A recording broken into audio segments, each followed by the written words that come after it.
네, 오늘은 재무부 QRA 세부 내역부터 살펴보도록 하겠습니다. 말씀드렸다시피 25년 1월부터 3월 분기를 기준으로 봤을 때 8,230억 달러로 발행 규모가 늘어났다라고 말씀을 드렸지만 결국 이런 부분이 장기국채 비율이 높아지진 않을 것이다, 이렇게 말씀을 좀 드렸었죠. 그 이유에 대해서는 자금차입위원회에서의 단기채 비율에 대한 재검토가 있었고 적정 비율에 대해서 결국에는 평균 20%로 상향 조정을 권고했다, 이 말씀을 좀 드렸습니다. 따라서 보시게 되면 10월부터 12월까지 이번 분기는 5,460억 달러가 발행이 되지만 다음번에는 8,230억 달러로 늘어나긴 하더라도, 그러면 이 표로 정리를 할 수가 있죠. 어제 새롭게 업데이트가 된 부분이고 전체 규모는 요 끝부분 보시면 돼요. 이번 분기는 5,460억 달러를 발행을 하고 다음에는 8,230억 달러를 발행하죠.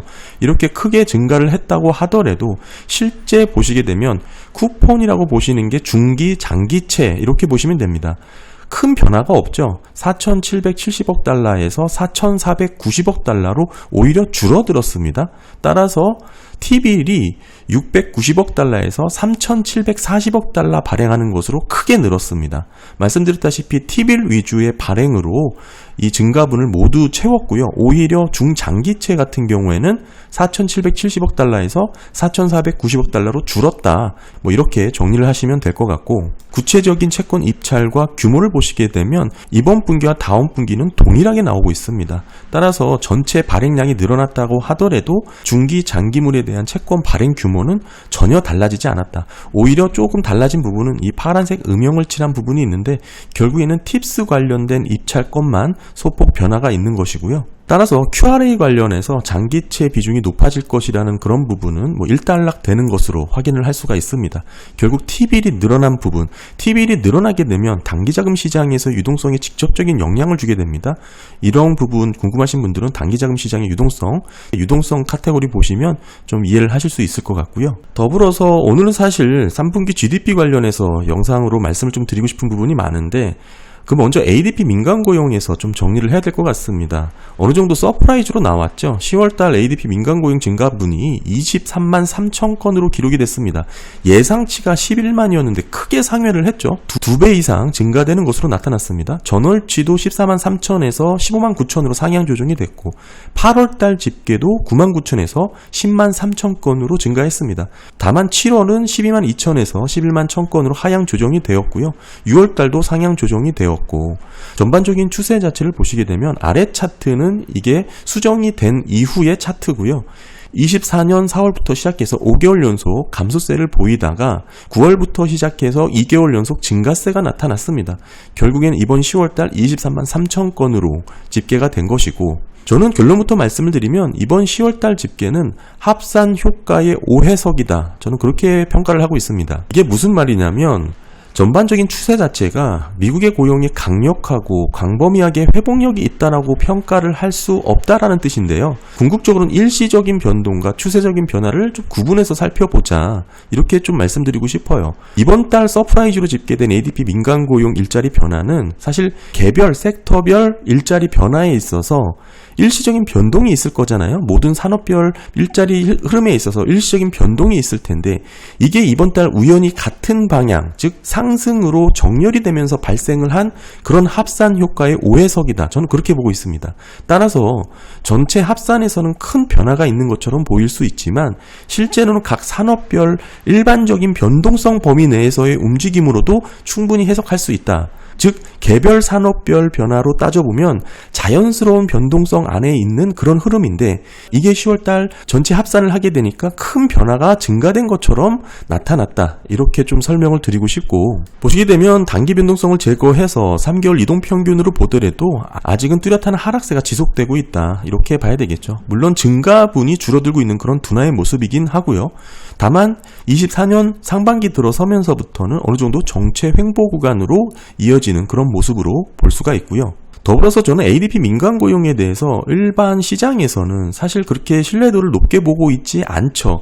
다만 저는 그럼에도 이런 계절 조정이 과대평가되는 BLS 고용 보고서보다 오히려 더 정확도가 높지 않을까 그런 생각을 개인적으로 늘 하고 있었습니다. 시장에서 ADP 민간 고용을 조금 신뢰도가 낮게 보는 이유 자체가 뭐냐면 이 BLS 고용 보고서와 비교를 하기 때문인데, 한마디로 ADP 민간 고용이 잘 나오더라도 BLS 고용 보고서는 나쁘게 나올 수 있다, 이런 것을 기준으로 평가를 하기 때문이죠. 보시게 되면 ADP 민간 고용과 BLS 비농업 고용 일자리의 상관관계를 찾기가 어렵습니다. 이게 서로 잘 안 맞는다는 뜻이죠. 요즘 시장에서는 고용 데이터의 공식 지표를 BLS 비농업 고용 일자리로 보고 있기 때문에 이거와 상관관계를 찾기 어렵기 때문에 ADP 민간 고용이 신뢰도가 낮다, 이렇게 평가를 하는데, 저는 그렇게 보고 있지는 않습니다. 오히려 공식 지표인 BLS보다 추정 모델이라든지 계절 조정으로 평가되는 부분이 적기 때문에 정확도 측면에서 전반적인 추이 자체를 살펴보는 게 더 도움이 많이 될 수 있다. 예전부터 그렇게 많이 말씀을 드렸죠.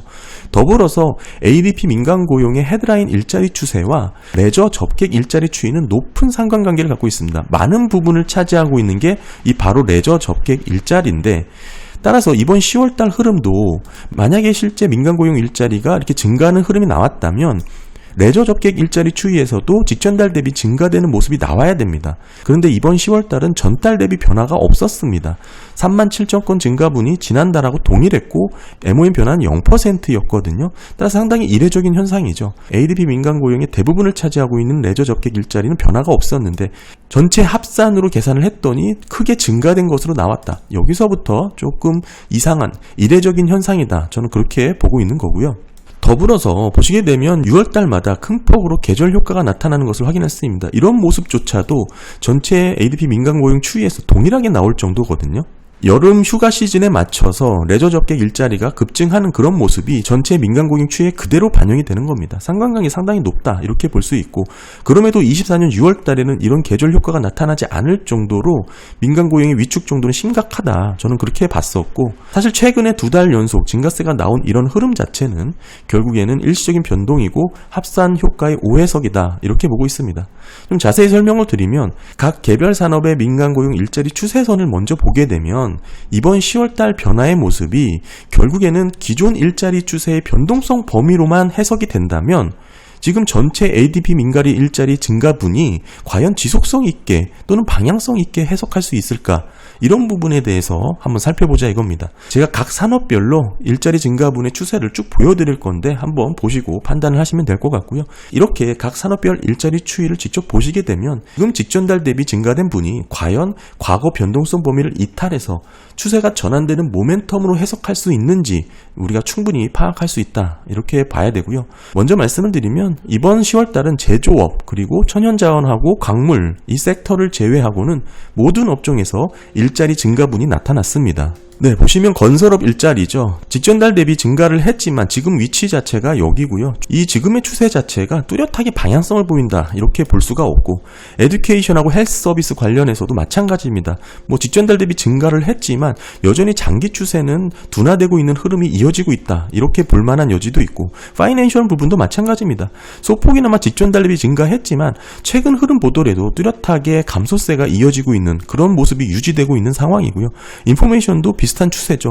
가파르게 증가를 했다고 하더라도 지금의 위치 자체가 직전 고점인 24년 2월 수준이고 어느 정도 바닥권에서 등락을 이어나가는 그런 정체의 흐름을 보여주고 있습니다. 제조업 관련해서는 직전달 대비 떨어졌기 때문에 큰 말씀을 드리지 않아도 될 것 같지만 장기 추세 자체가 뚜렷하게 감소세를 보이고 있고, 더불어서 천연자원하고 광물 흐름도 제조업과 유사한 흐름 보이고 있습니다. 직전달 대비 떨어졌던 그런 모습이고요. 기타 서비스 관련해서는 증가되는 흐름이 나오고는 있지만 지금의 위치 자체가 뚜렷하게 증가 모멘텀을 받을 만한 위치다라고 보기도 상당히 좀 애매한 그런 위치고요. 그 다음에 연봉이 높은 섹터 보시게 되면 직전달 대비 소폭 늘어나긴 했지만 어느 정도 감소 후에 정체 횡보되는 흐름이 나오고 있다. 이게 추세를 전환해서 방향이 모멘텀을 받아 회복되는 모습으로 해석되기에는 좀 거리가 있다, 이렇게 봐야 되겠죠. 더불어 마찬가지 유틸리티 관련된 흐름도 마찬가지입니다. 직전달 대비 증가하긴 했지만 지금의 위치 자체를 보고 뚜렷하게 일자리가 회복되거나 증가됐다라고 해석할 여지는 낮다, 이렇게 봐야겠죠. 따라서 각 산업별 일자리 추이를 제가 쭉 말씀을 드렸는데 전반적으로 보시면 추세 자체가 달라진 게 아닙니다. 다만 직전 달 대비 증가되는 폭이 모든 산업에서 골고루 나오다 보니까 이게 전체 합산에서는 큰 변화가 있는 것처럼 나타났다. 이렇게 말씀을 드려야 될 것 같고, 실제 이렇게 집계된 23만 3천 건이라는 지금의 위치 자체도 사실 이게 방향성을 바뀔 만한 그런 부분이라고 보기는 좀 어렵잖아요. 더불어 단기 변동성을 제거하고 3개월 이동평균으로 보게 되면 더 뚜렷하게 아직은 추세가 전환되는 모습이라고 보기는 어렵습니다.